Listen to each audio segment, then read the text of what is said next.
Well, hi, tubers and tubettes. It's the old dog coming at you. And I'm with my friend John. And John's going to give us a little background on himself. I'm going to kind of walk you through a little bit of it. I met John about 2 months ago, I think, in person. We met more in than Asbury. that. But anyway, yeah. Okay, well, you know. Okay, How 2 long months. is it? 2 months? 2 months. All right. So anyway, and he told me this story. And so I'm going to have him relay it to you a little bit. But the gist of it is that in 2012, you were in America, correct? Yes. And you got online. Yes. And you met a young lady. Yes. Is that correct? Yes. And you were still working, so you were coming out here 2 weeks out of the year, correct? And so you met this young lady and you fell in love. Yep. And then what happened?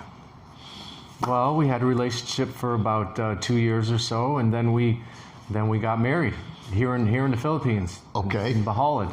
Let's tune it up just a touch. Let's drill this down a little bit. You were still working. Yeah, I came about twice a year. Okay. For about 3 weeks, I think 20 days or something like that. Okay. I came over for about 20 days, like twice a year. So let me just clarify. The first year you were here about 40 days.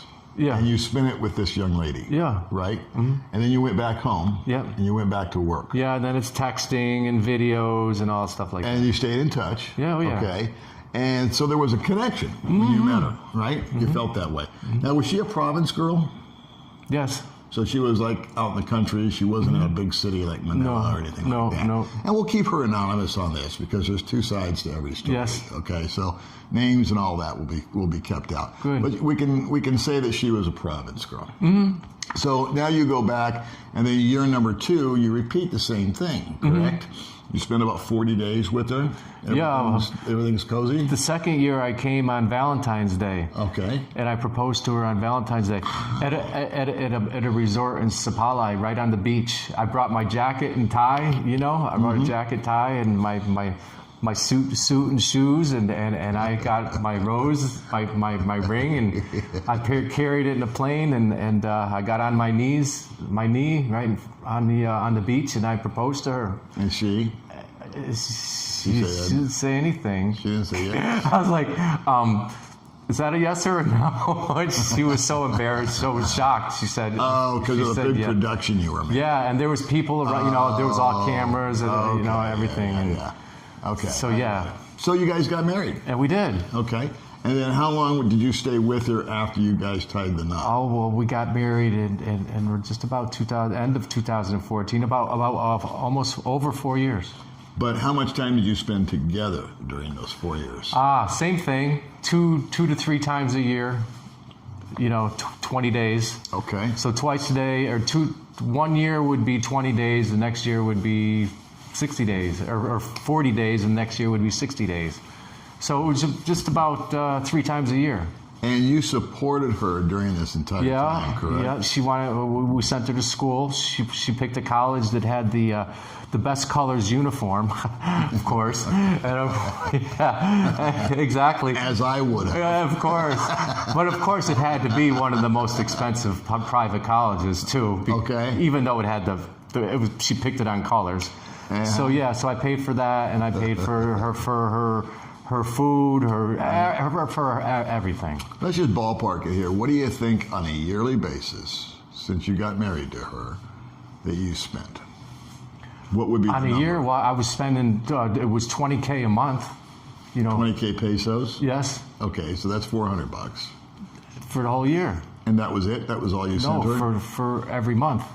Oh, every month. So every month you send her $400. Yes. Right. So that's that was at $5,200. 4 times 12. There 4 times 12 is what? Well, 48. Yeah. So we'll call it $5,000. Yeah. $5,000 a year for 4 years. Yes.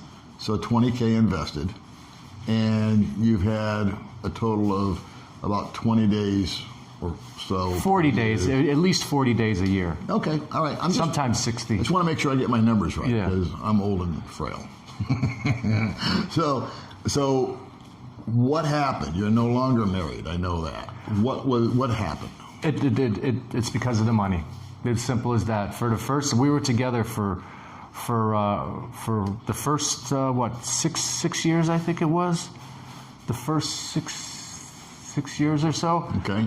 She was great with money. You know, she'd give me a written budget every month and say, this is what I'm going to spend and this is what I need money for. Okay. Beautiful Excel spreadsheet, everything, and I'd give that to her. Okay. And she'd give me receipts and stuff, and then you know, special projects and things like that, or emergencies for her family, whatever. And then she started not to do that anymore. Once she got in school, once she got a motor. And she had a motorbike. A motor, Okay. Mio. And then, you know, she got all kinds of guys, and she was going to all kinds of trips with all the guys, and she's married to a canoe, so she's got all the money, right? You know, kind of thing. And she started to abuse it in a big way. Okay, so throwing money at this didn't solve the problem, it created the problem. Exactly. Okay. Well, like I said, she was great for the first, you know, so many years. She was wonderful, and then it just stopped. I mean. Okay. But I think if we look at it realistically, you're looking at a young girl, she's in her early 20s, going to college. Yeah. And a 20-year-old's a 20-year-old's a 20-year-old. Yeah. You know what I mean? You were 20 at one time, I was 20 Yeah. at one time. My 3 boys were all 20 at one time. They're now in their 30s. But 20-year-olds do what 20-year-olds do. Yes, so she grew and up. You're not there. Exactly. Okay, so, but the money's coming in. And I don't know if her feelings for you changed. I mean, I'm not Dr. Phil here. But I just know that she was left to her own devices. She was no longer in the province. She's in college. She's got college friends, whether it be girls or boys or both or whatever. Yeah. And I think that just sort of created its own dynamic. Mm-hmm. So maybe had the money not been coming in so deeply, do you think that would have been something that would have maybe quelled that situation? Or actually, was it a loss of feelings between the two of you? Or can you kind of, I know it's personal and I don't want to dig No, into I tell you exactly what happened. You can tell what you want to tell here. It wasn't, I don't think, it became the money. And it became the feelings. But I wasn't there. Yeah. That was the mistake. Yeah. You know, we decided that, okay, while you're in school, there's no reason she's in school 12 hours a day, 6 days a week. There's no reason for me to be here in the Philippines. I could be in the home earning big money, banking money, right? Yeah. But that was a mistake. Okay. Well, I you know should what? have been here all the time. I shouldn't have left her. The whole reason I kind of wanted to expose that at your expense, but it's very kind of you to do so, is that there's a lot of guys that have these questions about long-distance relationships. They have questions about money. They have questions about the age gap. And this is sort of filling in all the blanks there. But this is going towards the negative. Now, to counter this, I know guys, personally friends, that met their girl the same way. Yeah. Long distance, online. Yeah. They didn't necessarily come out, rush out and marry them, but they met them online. And they're still together 15 years later. Yeah. You know, that's how they initially met, was online. And but I think that where your story stands out is that you came out for 20 or 40 days, maybe 80 days were involved here, and you proposed and got married. But you weren't ready to live as a couple full time. No. So that's very unusual. You know, that's an unusual dynamic. I didn't know that. I thought it was what they do in the Philippines. I had no idea. I was young and dumb. I mean, there's no judgment here. There's no disrespect. You know, you're a guy that was in love with a woman, and so when we fall in love with women, we tend to do romantic, loving things. So you were being a good guy. All right. I always look at a person's intentions, even if they harm me in some way, shape, or form. Did they intend to harm me, or is it a byproduct of their intention? So they may have been intending to do something really nice for me, and it ended up hurting me. But that's where I gauge it. So when I look at this or listen to this story, I think your intentions were nothing but good. You met a young lady, you fell in love with her, she was impoverished. You were putting her through school. You were giving her a mode of transportation. Yeah. You were taking care of this issue. You were taking care of that issue. Food. You know, she was sick all the time because of course, no correct diet. Okay. You know, going to the hospital. And you know, we in fixed my all mind, that. you're one of the good guys.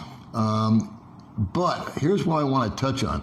And then I want to move over to now that you live here in Dumaguete full time. Okay, so we kind of have a little bit of background here on John and what he's experienced when he lived in the States and had a relationship with a Filipina.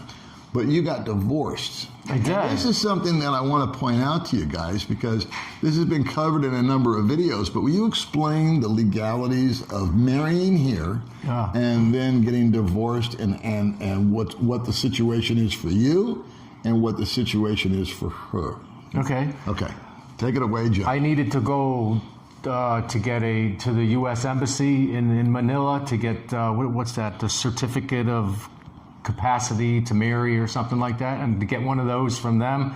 And then I had to get a Senomar from the barangay where I was going to get married in, which says that I'm free of I don't have any marriages, in other words. And she had to get one too, saying that she's single, and from her barangay. And then we got married publicly, I guess, with a justice of the peace or something. Okay. Not in a church, and we did that. And then he had to. Once we did that, we had to send the marriage license to Manila, I guess, or it ended up in Manila. The records. But the divorce. The divorce. Okay. Let's wind back to the divorce. Okay. You finally, at the end of the 4 years or whatever, the 5 years, 6 years that you guys were married. Yeah, there's a reason. You said, okay, enough is enough. I'm going to end this. You went and got divorced in America. I did. Right? Yes. You're a divorced man. Yes. But she's a married woman. Right. That's what I want you to explain to the folks. Okay. In the Philippines, a Filipina cannot get divorced. That just doesn't happen. I mean, everybody knows that. You either have to go get an annulment, which takes at least 5 to 6 years. It takes at least 250,000 pesos. It takes all kinds of investigations that you need to pay for. And then when you got all that done, and then you go to court and sit in front of the judge, there's no guarantee you're getting it. The judge could say, well, this is no good. I'm not doing it. But your marriage you were able to file for divorce in America. Yes, you can file, as a foreigner, you can file for divorce in your own country. And so is it like automatic because she's a no-show? Well, that's what it tended up to be. We tried very hard to get her to cooperate. We sent the papers. You have to send the papers to the opposite party. We tried FedEx. We tried a federal marshal. Which we paid a lot of money to do. He traveled so you're here. Trying to serve notice. Serve notice. We tried 5 different ways. We went to the judge and we said, this is all the things we tried to do to get her to accept, and she wouldn't cooperate in no way, shape, or form. And so he granted divorce on the fact that she wasn't there. So she can't get divorced in the Philippines, at least not yet. Maybe someday the rules will change, but she's really married. She cannot get a Senomar that says she's single, so she can't get married again. And I have a divorce paper saying that I'm divorced in the U.S. and I can come here and I can actually apply for another Senomar. However, I've heard that the rules have changed a little bit, where I have to go to an attorney and have my name cleared of the Senomar, which they say that costs around 2,000 or 3,000 pesos. Okay. But that's or 2,000 or 3,000 US dollars. Okay. Which is maybe between 100 and 120,000 pesos. Okay. But I'm not sure if that is exactly. I have a attorney's name, and I'm going to go ahead and message them and see if that's true. Okay, because what I heard was that if you're divorced in America, you go through all the hoops that you did as trying to serve in, then your divorce is valid. You're an unmarried man. Exactly. So you came out here. If you met a girl this afternoon and proposed to her, you could marry her, or do you have to get this clearance thing, this Senomar thing? I'm not sure. Okay. I'm not sure. When I got divorced in the U.S. at the time, that I did that, yes, that was the case. That was the case. But I've since heard rumors that may have changed. So I just want to double check that to see if that's the case. I'm glad you said something, because I don't give advice, but I talk to people that can. And so since you've been there and done that, I consider you to be the expert. Well, that's why I got it. I mean, I spent a lot of money in the U.S. to get divorced and my name cleared, thinking that I could go ahead and get married again in the Philippines. But I just need to double check that. And your friend who did the video with the attorney is Yeah. where I'm going to contact that attorney. Okay. And see if that's the case, and if I need to clear my Senemar, well, then I need to do that here in the Philippines. If not, if it's what I thought it was, where I just get divorced in my own country and my Senemar is clear, well, then I can get married again. Okay. Is that your goal? Eventually, I wouldn't say that's my goal, but I want to have that as an option. Okay. So if I do meet somebody that would make a wonderful wife, and I would make a wonderful husband and a family and stuff, then yes, I would do that, because I feel that in the Philippines, a Filipino really, that's their goal, is to get married in a church, or get married in a big wedding and have everybody come, and she has that big attention day. That's a very big thing in the Philippines for them. Sure. So if I meet a Filipino, I want to be able to give them the option to have that. And so now your dynamic is different. You're now retired. And Well, I'm not retired, but I thought you were. I just don't work anymore. Okay, I call that retired. Okay. Yeah, okay. Okay, now you're unemployed and you're living in the Philippines. Yeah. But you have an income stream, I guess. Well, yeah. Well, That's what I'm trying to get to here. I had a plan to come here, and I saved every penny I had, and I had a good amount. I still have a good amount of savings Okay. when I got here. All right. To last me till I get to my retirement. Okay. Oh, okay. Which is probably 4 to 5 years away. So in 4 to 5 years, you're going to qualify for an income stream. Right. And But in I the also meantime, you've got enough dough set aside that you can you can lot it out and make it till then. Exactly. And you're friggin' retired. Quit arguing with me. But I can. I will do some online teaching. I've applied for that. I have all my papers. I have everything I need. My diploma. I have my teaching certificate, and So you're going to teach English. Yeah, and not a lot. Maybe 10 or 12 hours a week or something like that. Okay. Well, my friend next door does the exact same thing. Yeah. So now you've been in Dumaguete how long? Since basically March 1st. I got here just before the COVID started here. Ah, okay. So I got the last plane. As a matter of fact, another thing I want to tell people is, my plane was supposed to go connect in China, Guangzhou, into China, and then of course because of the COVID, they canceled all their flights. So they sent me my anyway, the people, who's the guys who book our tickets, travel agent. Yeah. He sent me to a place to connect in Taiwan, and I didn't want to go to Taiwan because it was uncertain about that. So I ended up in Qatar, Doha, Qatar, and it was a wonderful trip. There was no worries with the coronavirus. So when I got here, everybody in the Philippines, the health department, everybody who questions me says, "Okay, you came from a good place, so we don't worry about you." Okay. So now you're here about 4 or 5 months now, right? Yeah. And so your goal to come here was to just sort of relax. Yes, exactly. Is your goal to meet somebody else, or are you just kind of spending time to yourself? Where's your after this first experience? Where's your mind at? Where's your head at? No resentments. Okay. Not at all. I mean, I went through a time, of course, where I was extremely resentful, but I worked all that through, and I'm good right now. But the reason why I came here is because I think I'm a lot like any of your other people who do this, your other interviewers, is I'm fed up with the U.S. I'm fed up with the 9 to 5. I go work 9 to 5. I go to my 10-minute lunch break at 9:10, and then I get my lunch break for 30 minutes, not 1 minute before, not 1 minute after. Yeah. And then when I'm done with work, I go work out, and I come home, I cook my supper, and then I go online for a few minutes, and then I do it again 5 days a week. Yeah. Fed up with it. So I save my money religiously to come here because I really love the Philippines. I love the simple life. I love the people.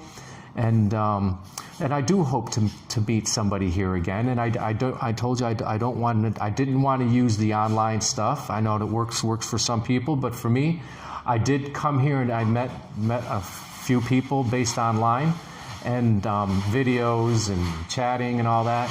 And it didn't work for me because there was no chemistry. Mm-hmm. Great chemistry online, mm-hmm. With videos and chats, but in person, I found that there was no no connection.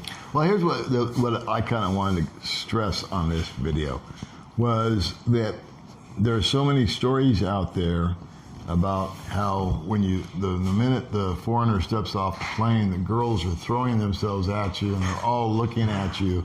And I never found that to be the case with me. And I figured, well, I'm an old guy, I'm 65. I mean, who's gonna be interested in me? But then you're a younger guy and you're in good shape and all that good stuff. But did you experience any of that? Not at all. Okay. Okay, when I met my wife for the first time, my ex-wife, when I first met in Manila, that was an amazing experience. When you meet in Manila, the girl can't come in. At least when I was there, I don't think she could come in. Still can't come in, but maybe. I don't know if the rules have changed, but the girl cannot come into the gate area or into the airport to meet you. There's lanes A through Z that are lined up. You have to go out the airport, across the street, and it's lined up, A to Z, or little walkways that people get up. And you'd say to your girl, I'll meet you in number H. I didn't know that. She would come out, she would go to H, I would go out to the street, and I would try to find H, and of course all the Filipinos try to help me. They know why I'm there, So I'm frustrated anyway, and I get off the plane my first time. I just put my bag down in the middle of the street, and I'm going, Leia, I'm yelling her name because I don't know what to do. And somebody went and got her and brought her out and right into the middle of the street. Now you got thousands of people here in all these walkways, and there's me and her meeting for the first time right in the street. It was like a Hollywood story, I swear. Jeez. We met each other. We looked at each other, ran and hugged each other. It was just an amazing experience. But now these days here, no, when I don't meet anybody online, no, people don't. It's not true. Girls don't fall all over you and say, oh, there's a foreigner. Woo, I'm going to do whatever. No, it's not like that at all. So I found the girls to be very shy. Okay. I found the girls to be very skeptical of the foreigners for whether all the horror stories or that they hear or anything like that.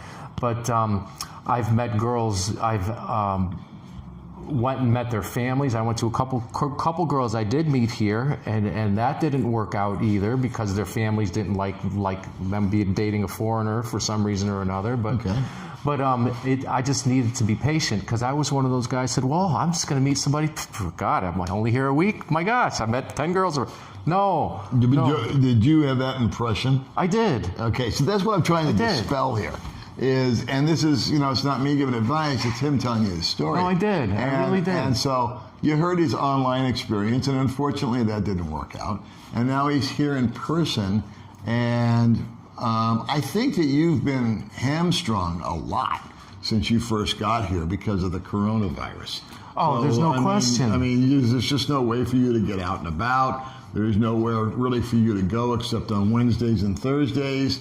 If someone was to meet you, everybody's been coronaed to death out here. Mm-hmm. And even guys that have lived out here for well beyond you, friends of mine that are been here as long as I have, if not longer, and they're single, they haven't been able to meet anybody because they're a half hour away, and it's all about the pass. So I think that I know that you've been a little disappointed, if I heard you correctly when we were chatting earlier, that you haven't really met anybody, you haven't really connected with anybody yet. But how's your feelings towards your future? Once this corona thing fades out, are you going to be satisfied with your lifestyle now if you don't meet a girl? Or is that going to be still something that is your primary objective? Or where is John headed? What is your goal here? Well, in a lot of ways, it's kind of like in the U.S. When you meet somebody, when you go to look for somebody in the U.S., it takes time. Mm-hmm. You just have to be patient. Mm-hmm. There's many. I've also met many girls here in in Dumaguete after the fact, after I stopped being impatient and stuff. Mm-hmm. There's really a lot of nice girls here, but it takes time and patience to meet them. I agree. I think that it took you 2 years to find May, right? At least. So you realized that too when you first got here. So it's the I'm same trying to with convey me. that is that you can, and there's nothing wrong with that. I mean, if you're living in America or if you're living in Britain or Australia and you're in the dating scene, if you will, no matter what your age is, there's probably, you don't just meet one girl and get married. No. You're going to maybe go on one date with one girl and then 7 dates with 7 different girls, depending on your schedule and your work and everything else. When you're retired and you're here, it's a little different dynamic because you can focus on it a little bit more. Mm-hmm. Like I said, you've been hamstrung because of the corona thing. But I think that when you go out, if it's my experience is, I always meet somebody when I least expect it and when I'm not trying to. Does that make any sense? It's true. And the reason why is that I'm relaxed. I'm not putting on the dog. You know, I'm not trying to be, I'm not trying to impress anybody. Just being me. And I'm not on a mission. And I think that when men go out and they're like actively trying to meet somebody, there's almost an aura that you put on, and it makes everybody a little uncomfortable. You know what I'm saying? Well, for the girls, you're not really yourself. You know, you're trying to maybe impress her, or you're trying to butter her up or whatever, and she's not really getting it's kind of a put off, I think, with a lot of girls. It's true, and I've noticed a difference when I stopped doing that. Yeah. I do, and I have several Filipino friends, girlfriends, and they would always tell me that you will find somebody when you're not looking. That's true. And for them too, it works the same for them. They don't go looking for guys; they just do their thing, and that's when you're going to find somebody. And the other thing I meant to say is yes, I do talk with girls on Facebook, or I talk with girls that I meet. Should I meet girls in the gas station? I meet girls in sari stores. We exchange Facebooks, we chat and stuff.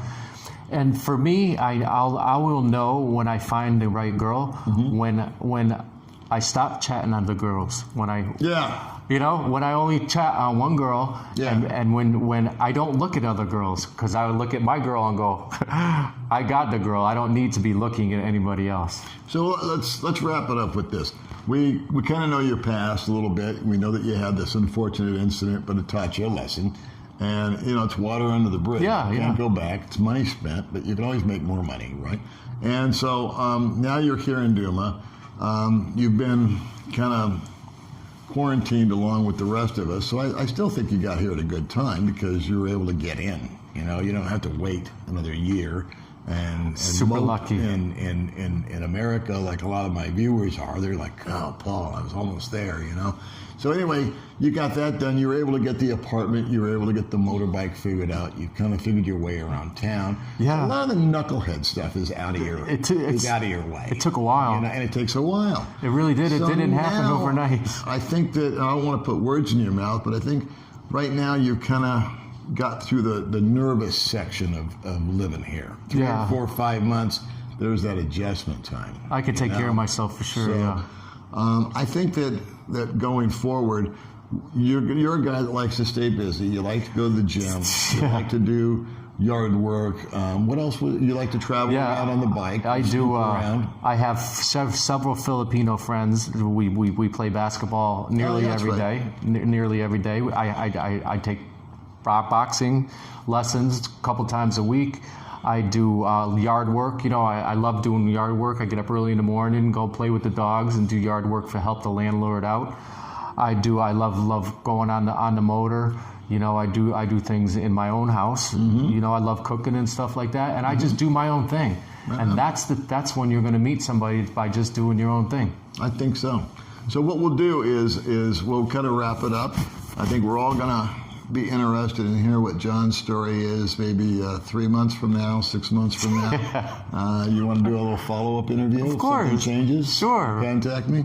All right. So please be sure to leave your comments and questions and stuff like that. We actually ran a little long here, but that's okay. We're retarded. You could edit it. No, I don't edit. They either hang in there or they don't. Okay. So I want to thank you for coming over and sharing your story with you. I think it helps guys, to hear the other side and what can go wrong. And so John was very candid, and I just want to thank you again for that, for being transparent.